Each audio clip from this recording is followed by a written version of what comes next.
divide 386 by 5 in a long division method.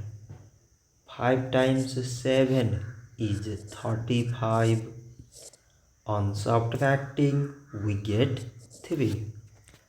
So now we put down this 6 and it is 36. 5 times 7 is 35. On subtracting, we get 1. So now we have no any other number to put it down. So we take here decimal so that we put 0.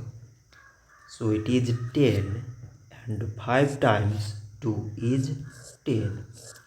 On subtracting, we get 0. So 386 divided by 5 is 77 decimal 2. So this much for today and thanks for watching.